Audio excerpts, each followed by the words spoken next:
अरे कर्मजली, सारा काम ऐसे ही पड़ा है, तुम्हें पता नहीं चलता, जल्दी जल्दी हाथ चला। पूनम कहती है। हाँ माँ, बस कर रही हूँ। पूनम एक बिन माँ की बेटी थी। उसके पिता ने दूसरी शादी कर ली थी, जिसके बाद पूनम की सौतेली माँ उसके साथ हमेशा बुरा बर्ताव करती और अपनी बेटी को रानी की तरह रखती। जब पूनम के पिता आस पास होते तो उसे झूठा प्यार जताती। एक दिन पूनम को बहुत तेज बुखार हो गया और वह सुबह उठने में लेट हो गई, तो माँ चिल्लाती हुई अंदर आई।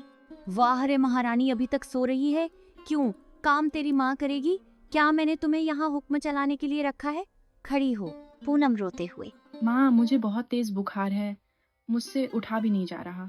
आप आज सुलेखा को कह दो, मैं थोड़ा आराम कर लूंगी तो ठीक हो जाऊंगी। वाह वाह, अच्छा, अब मेरी नाजुक सी बेटी काम करेगी और तू आराम।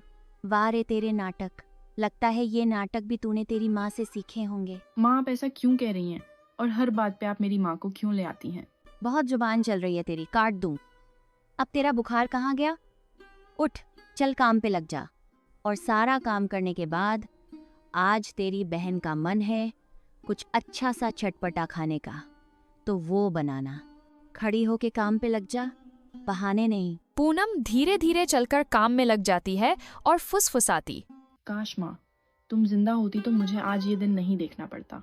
मैंने कभी भी माँ को अपनी सौतेली माँ नहीं माना, पर वो मुझे कभी अपनी बेटी नहीं मानती।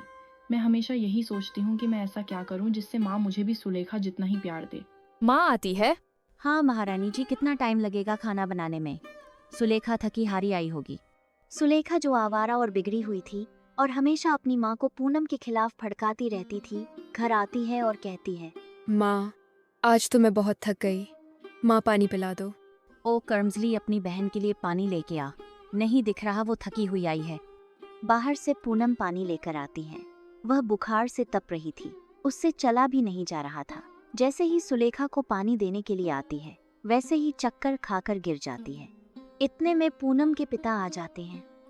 पिता को आते देखकर सुलेखा अपनी माँ भद्रा के कान में फुसफुसाने लगती। सुलेखा। माँ झूठा रोने लगती। अरे मेरी पूनम, क्या हो गया मेरी फूल सी बच्ची को? सुलेखा। आप उठ जाओ। तुम्हें पता है ना, मेरा तो तुम्हारे सिवा दूसरा कोई भी दोस्त या बहन भी नहीं। पिता आते ही।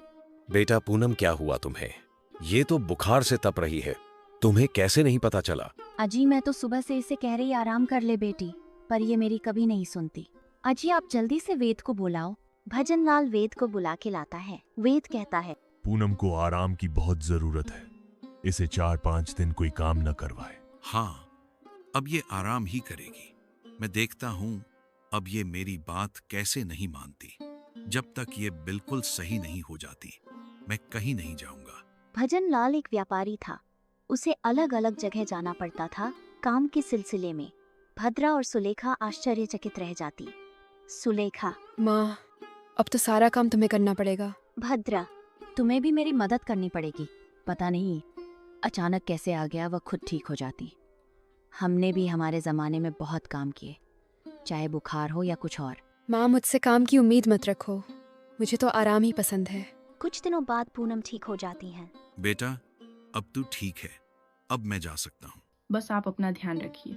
सोनाली के जाने के बाद एक तू ही मेरे दिल के करीब है। भद्रा, अगर आपका आराम हो गया हो तो कृपया काम को हाथ लगाओ। क्यों माँ, ये महारानी जी क्यों हाथ लगाएंगी? उनके हाथों में दर्द हो जाएगा या फिर बेचारी को बुखार हो जाएगा। सुलेखा, तुम ऐसे क्यों कह रही हो? मैं अब ठीक हूँ। माँ, बताओ क्या करना है? क्या नहीं करना है, सारा काम करना है। आज पूरा दिन लगेगा। मैं तो थक गई हूँ 4 दिन से खड़ी होकर काम कर करके। पूनम काम पे लग जाती है। ऐसे ही कुछ दिन बीत जाते हैं। भद्रा की पड़ोसन भद्रा को आवाज लगाती है। ओ भद्रा, भद्रा सुनती हो क्या? तेरी बेटी के लिए एक बड़े घराने से रिश्ता आया है और वे भजनलाल को अच्छे से जानते हैं, बहुत अमीर लोग हैं। तो देर किस बात की, तुम उन्हें कल ही बुला लो, सुलेखा का रिश्ता कर देते हैं। पर सुलेखा तो छोटी है, पहले पूनम का रिश्ता होगा। हाँ हाँ, पर तुम्हें पता नहीं, पूनम के पिता ने उसका रिश्ता कहीं और कर दिया है। अगले दिन जौहरी और उसका परिवार आता है और कहता है। लड़के की माँ। तुम्हारी बेटी सुलेखा सब कुछ कर लेती है क्या? हाँ बहन जी, आजकल के बच्चों का तो आपको पता ही है कहाँ कामों में ध्यान देते हैं, पर मैं इसे धीरे धीरे सिखा दूंगी। काजोल। पर हमें हर काम में गुणवान बहू चाहिए थी। हाँ, सुलेखा गुणवान तो है ही, बस काम की बात है, धीरे धीरे सीख जाएगी। बहन, ये लड़की कौन है? ये तो नौकरानी है। ठीक है बहन, हम आपको सोच के बताएंगे। हाँ हाँ, पर देर ना करना, नहीं तो मेरी बेटी जैसी कहीं नहीं मिलेगी। उनके जाते ही सुलेखा। अरे मैं तो थक गई। ये नाटक करते करते माँ मैं तो नहीं करूँगी ऐसे घर में शादी। काम तो शादी के बाद हर किसी को करना पड़ता है, पर ये देखो उनके पास कितना पैसा है। बस थोड़ा बहुत काम ही सीखना है, बाद में अपने पति को अपनी सुदृढ़ता के जाल में फांसा कर अलग हो जाना। और फिर तेरे पति की संपत्ति भी तो होगी ना, तो तू नौकर रखकर और सारा दिन आराम करना। माँ बात तो सही है, पर इसके लिए बहुत पापड़ बेलने पड़ेंगे। अब कुछ पाना है तो करना तो पड़ेगा। वहाँ काजल के पति रामप्रकाश भजनलाल को फोन करके कहते हैं, आपकी बेटी हमें पसंद नहीं आई। अरे भाई साहब, मेरी पूनम में कमी तो कोई हो नहीं सकती। आपकी बेटी तो सुलेखा है, पूनम कौन है? पर हमने वहां सिर्फ एक ही बेटी को देखा, एक तुम्हारी पत्नी और एक वहां नौकरानी थी। नौकरानी पर हमारे यहाँ कोई नौकरानी नहीं। आप दोबारा मेरे घर आए, मैं कल घर आता हूँ।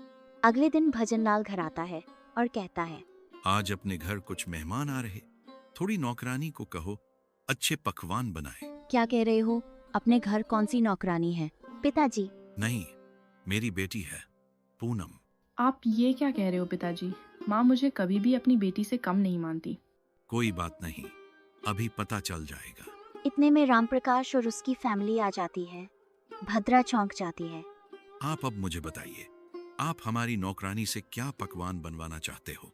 भाई साहब, मैंने सिर्फ सुना था कि सौतेली माँ कभी भी एक माँ नहीं बन सकती, पर आज देख भी लिया। इतने समय से मेरी आंखों में धूल झोंकती रही और मेरी बेटी को पता नहीं क्या क्या सहना पड़ा होगा। मुझे माफ कर दो बेटा।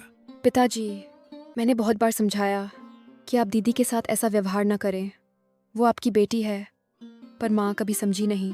भद्रा रोने लगती है और सोचती है, जिस बेटी को मैंने फूलों की तरह पाला, उसने मुझे आज सबके सामने नीचा दिखा दिया, और जिसे मैंने सारी उम्र ठुकराया, उसने मेरे लिए कभी पूरा नहीं कहा।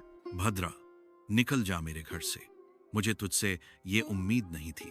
आज मुझे खुद के फैसले पर अफसोस हो रहा है कि काश मैं तुमसे शादी न करता, तो आज मेरी बेटी को ये सब बर्दाश्त न करना पड़ता।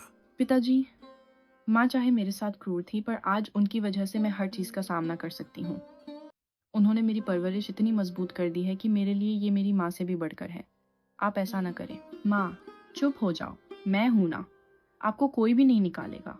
पिताजी, आप इन्हें मेरे लिए लाए थे, मुझे इनसे कोई शिकायत नहीं। ये मेरे लिए सबसे अच्छी माँ है, आप इन्हें एक मौका दें। अजी, आप मुझे माफ कर दो। मुझे आज मेरी गलती का एहसास है।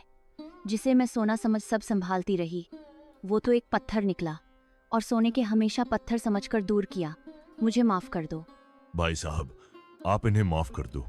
इन्हें अपनी गलती का एहसास है और हमें आपकी बेटी पूनम पसंद है। भजनलाल पूनम के सिर पर हाथ रखते हुए, बेटी, तू हमेशा खुश रहे।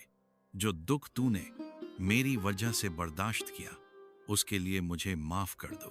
पिताजी, अब बस करो, मुझे आपसे और माँ से कोई शिकायत नहीं है।